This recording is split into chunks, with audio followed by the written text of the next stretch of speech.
Two, and one. Let's do this. The Cult of Hockey podcast by the faithful and for the faithful. I'm David Staples of the Edmonton Journal, and I'm here tonight. It's a treat of a game, and a treat to have Kurt Levens here. Hey, Kurt. Hey, David. How are you tonight?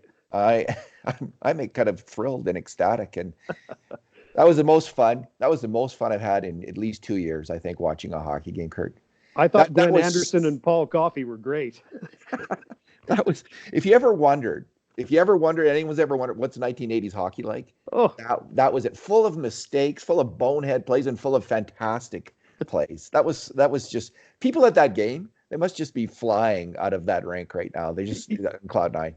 Yeah, I mean, there'll be a 2-hour video session with Dave Tippett tomorrow because there were so many mistakes made. But that was fun, man. Like you, I just sat back in my seat and howled. It was a good time. Oh, I was howling that, especially on that 5-on-3 where Draisaitl got the puck out. Oh, I was just crowing when he did that. I love that. But there was just such a ton of moments, and it's hard to. I think we're going to be a little bit scattered tonight because there was so much to talk about in that game. But we're going to try to keep it a bit focused because we have the 2 good things, 2 bad things, and 2 numbers format. So, Kurt, let's start with your good thing.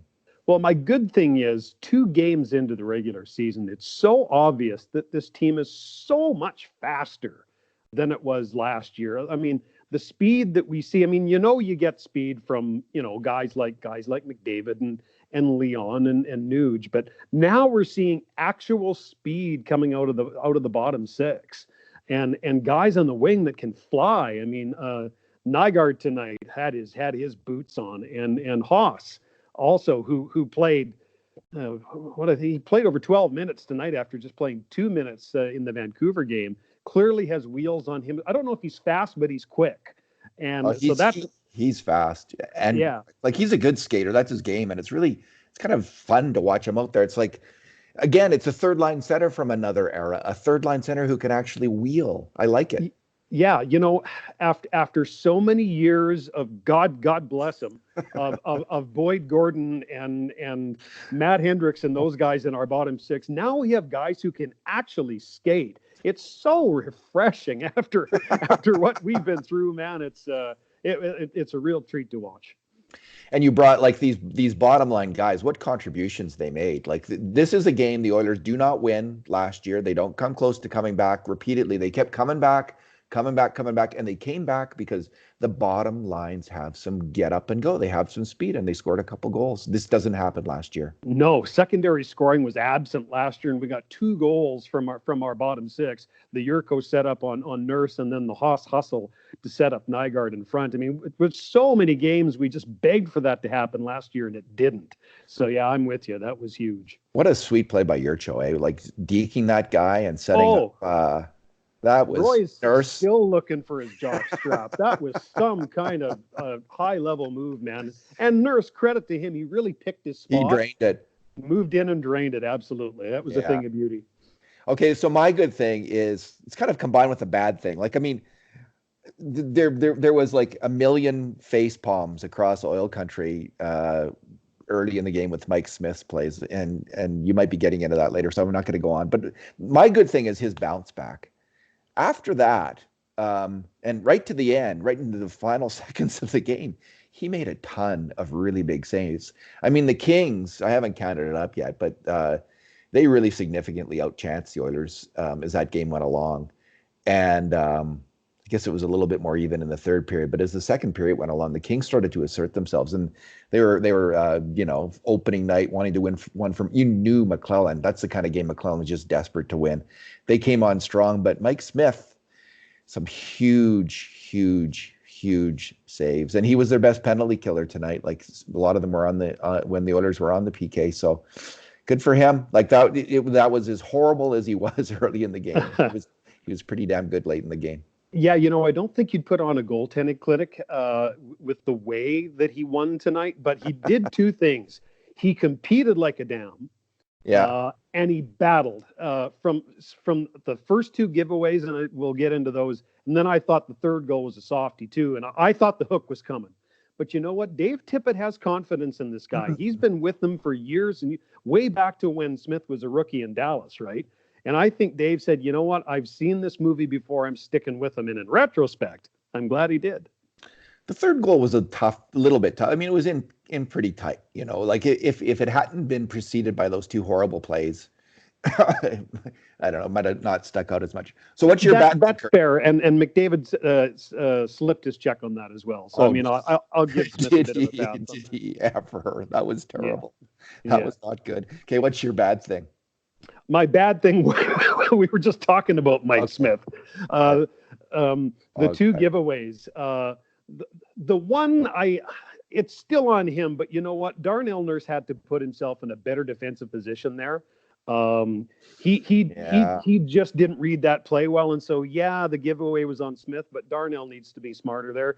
The other one was on Smith, and it was just a doofus play by him in his own end. But you know what? When you've got, I tweeted this out earlier tonight, when you've got a goaltender like Smith, who is such a huge part of his game is handling the puck, you've got to prepare yourself for one of those every so often, because when you're out there that much and you're taking that many chances, one or two of them are gonna bounce back in the wrong way on you. You just kind of hope two don't happen in the same period. Yeah. I thought Nurse actually was going to get to that puck before the Kings player. I'd have to look at it again, but there was no need for Smith to play that one, the first one. Yeah. So my bad thing will be there's a couple, like that too many men on the ice call in the third period. Now, I don't know who it was, McDavid or Nuge, but it's like two of the smartest players in the NHL, and they miscommunicated because Nuge jumps on for he's thinking, I think McDavid's coming off, and McDavid doesn't come off. And so there's no eye contact, there's no vocal communication. So I don't know who's to blame, one or the other or both, but that almost killed them in the game, right? Like they did score, right? There were so many goals. I think they scored on that power play, if I'm not mistaken. It'll be driving Dave Tippett nuts because, of course, that's the third too many men on the ice penalty in 2 games for these guys now. Yeah, and then Kara, of course, breaks his stick. Okay, in that situation, should the player just go to the bench and get another stick? Like, just go. It's only he was literally 5 feet away at one point. And it would have been it would have been 2 seconds out of the play. Go get your stick. I hear that argument all the time, and I get it. But you know what? It was a helmet, not a stick. But think back to the other night. Connor McDavid has to stop. It's the new rule now. Has to stop and pick up his helmet. It immediately gave the Canucks an extra man advantage, and they put the puck in the net. I kind of come at it a different way. I mean, your stick breaks. You can't do much about that. Play the best positional game you can. I'm not the guy who says you should go get the stick, but what do I know? Maybe I'm wrong. Well, I think it's situational. I think if you're actually out there really close, because he was out at one, there was one moment where he had that chance to get the stick. So I don't think it's a matter of judgment, and it's how close you are to the bench. And so I thought in this situation, maybe not. So he was up near the wall. I'll give you that for sure. And then the other one. Draisaitl, he's breaking down. It's a 3-on-1 with no one in net. And I don't know if he's trying to set up James Neal for the goal, but he has Darnell Nurse. He has Darnell Nurse. I can't read it. I don't want to read his mind, but he has Darnell Nurse steaming like wide open. He just had to flip it over there, and it's game over. But he made the wrong pass to Neal. Draisaitl is so smart that he must have been trying. He would have made the right pass because he almost always does. So, but it almost cost them the game. Well, because then Neal tried to pass it back. Gets a penalty. And then takes a stupid tripping penalty in the offensive zone with the net empty. I mean, he's got to be smarter than that. And the Kings get 2 bang chances in the final seconds. Okay, Bruce. I almost said Bruce. Sorry, Kurt. That's okay. I've been called a lot worse. I'd take it as a compliment as well. Yeah. Okay. All right. What's your number? My number. 67. Anze Kopitar was a thorn in the Oilers' side all night long, particularly in the face-off circle.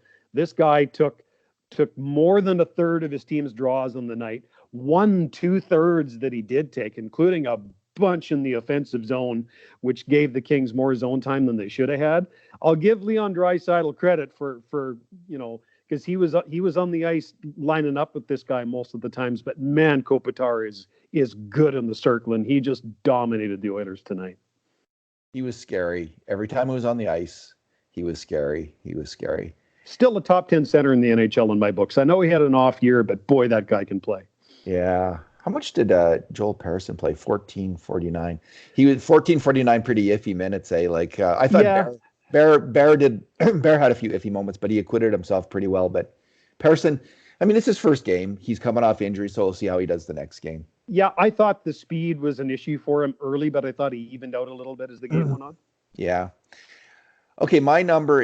I'm gonna just change my number up here on the fly because this is the significant number, 2-0. Kurt, the Oilers are 2. Yeah, That's no, it's kind of pathetic that we're so excited about that. It really is. But well, I'm truly I'll excited take it, about It's been so hard these last few years. And getting off to a good start. And this game, both games, I don't know. I haven't actually added up the scoring chances yet. The first game they were significantly outchanced. I don't think they were this. I think this game was more even. But they have looked, especially in this game, they looked. I thought they were the better team, even though the Kings had lots of grade A chances. I thought the Kings were kind of lucky to be in this game all along. I was getting that feeling that they were just getting all the breaks and getting kind of lucky, except the refs, of course, finally called some penalties on the Kings, which never happens, but it happened that game. But I just thought the Oilers this is a different Oilers team than we've watched, and I'm hoping this is the case. Like, so far, it looks like this is a different Oilers team than we saw the last 2 years. And they're significantly faster, and they can move the puck a little bit, at least a little bit better. Oh, I mean, yeah. And Nygaard, he got that great goal. I was worried. I have PTSD from past season. I'm thinking, oh God, he's gonna have a Tobias Reader of his season. No, it's not gonna happen. And for a little guy, he had 3 hits tonight too. Like, he's not afraid to go to the tough areas. I'm impressed with him early on. He's got a lot of skill. He's able to deke players, control the puck. He's physical. If he doesn't get hurt, like, he's gonna be a good player this year. He already is. So that was a really it's looking like a good signing. And we haven't have we talked about James Neal's taking out the trash. Ooh, boy. Taking out the trash goals, man. That is what you like to see. 2 goals right on the crease there. People used to make fun of all the goals that Brian Trottier used to score because Trot scored most of his goals from right at the top of the crease, and half of them were just tap-ins. But you know what? Brian was always willing to go to the net and take abuse, and that's how he scored goals. And Neal's the same. People forget that Neal has an edge to him, and he's a good-sized guy. And to have a guy with that kind of net front presence who also has the hands to be able to put it away. I mean, if he has 10 more games like he had tonight, you win that trade going home. Yeah, and I don't like I feel the temptation to constantly criticize Milan Lucic and to bring him up, and we won't do it all year. We're going to do it though early in the year because it's the contrast is so stark. Those are 2 goals that Milan Lucic would not have scored. 100%. He would not have, and the difference is James Neal's hands. So, wow, that's a very, very significant trade. I mean, the other thing, Lucic going opens up space on the bottom line for a faster player, and we're seeing that as well. So, the other thing I thought we saw tonight was superior transition from the back end. Certainly, all the defenders except for maybe Clefbaum had some issues defending, but in terms of you too. But in terms of moving the puck, I mean, Bear can transition the puck, and Persson, not bad either. And Russell's not bad. Now that he's on the left-hand side, he's not having to hammer pucks up the wall as much anymore, and way more pucks are going north under Russell's watch now than they were last year. Benning's still struggling a little bit. Larson was struggling a little bit before he got hurt, but Bear's really good, and I was hoping that we would see kind of 2 attack pairs of defensemen. We saw it tonight, and 6 goals, Kurt. And I have to say, Oscar Klefbom, who I've been critical of the last 2 years, partly because he's been hurt, partly because he's had some defensive issues, but I've always been hopeful because of what he showed in the 2017 playoffs when he was he might have been the Oilers' best player overall in the 2017 playoffs. He was that good. And so far early this year, he is just playing spectacular hockey. He's just really playing like the top D man, top puck moving demon that the Oilers need. So good for Oscar Klefbom. Yeah, he is clearly their best defenseman 2 games into the season. Yeah. In terms of two-way play, there's no question about it. And what a bargain. Oh, that contract is, if he can stay healthy, that contract is awesome. Yeah. If he had been healthy the last 2 years, I think we would have seen this player the last 2 years, but it's just endless like injuries with the guy. So he deserves a healthy year. I hope he has a healthy year because he really, when he is at the top of his game, he is such a fine hockey player. So good for Oscar Klefbom. You know, at the risk of being a Debbie Downer, I will say one thing about tonight, David, which is you're not going to give up 5 goals in the NHL and win very damn often. So Dave Tippett has a few clips to show some of his players before they head out on the road, including McDavid. Like we raised that before, but that was horrendous. Oh, and the Colby Cave, where Cave first he didn't get out of his own end, then he lost his man coming off the wall and walked in and scored. I think he only got one shift, and that was on the PK after that. And you know, Sheahan is apparently close to coming back. I mean, if I'm putting a lineup together, I don't know about you, David, but I keep Sheahan and Haas in, and Cave fits. We'll see what Tippett does. It'll be an interesting call. It'll say a lot about the coach, but I mean. Just let's have a look at the event summary tonight. So Cave, I think we're getting our answer, Kurt. 6:33 Cave, and Haas, as you said, played 12 minutes. Yeah. So already, so it's really interesting because Tippett didn't have necessarily this reputation of being the coach who goes with speed and skill.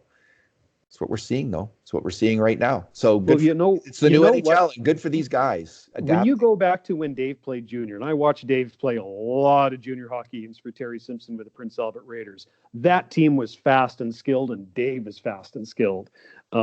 He has that in his DNA. I think that Dave Tippett got the reputation for being a defensive coach because he was coaching a lot of crappy teams that didn't have much high-end talent. Now that he's got some guys that can fly, and now that he has some top-end talent, I think we'll see a slightly different Dave Tippett in terms of his coaching as well. Yeah, sweet. Top line was pretty good at other times. McDavid, Draisaitl, and Cassian, they were actually really dominant. And Leon Draisaitl. My number is, since we're rambling anyway, my previous number was going to be the 26 minutes that Draisaitl played. He's been amazing. He's been absolutely amazing the first 2 games of the year. He's been playing like an MVP. That's how strong he's been. He's just such a dominant hockey player. And the player that we all saw in the 2017 playoffs, and we've seen snippets of since then, and but just driving the play. Good for him. In the 1/3 period power play the Kings had, twice Draisaitl broke up plays in the defensive zone and cleared it, and was on the right side of the puck all night long. I mean, everybody knows how dominant he can be with the puck, especially with 97. But I see a recommitted Leon Draisaitl on defense this year. I don't think 26, 27 minutes a night is sustainable. That's why they need Riley Sheahan back from injury. But you're right. His first 2 games in, there are not many holes you can poke in Leon Draisaitl's game. He's their Phil Esposito, 1972. Except he moves a little faster than Phil did. For his time. Phil was okay. All right, Kurt, let's leave it there. Thanks for talking tonight. It's been great, David. Thanks a bunch. And in the meantime, and in between times, this has been another edition of the Cult of Hockey podcast.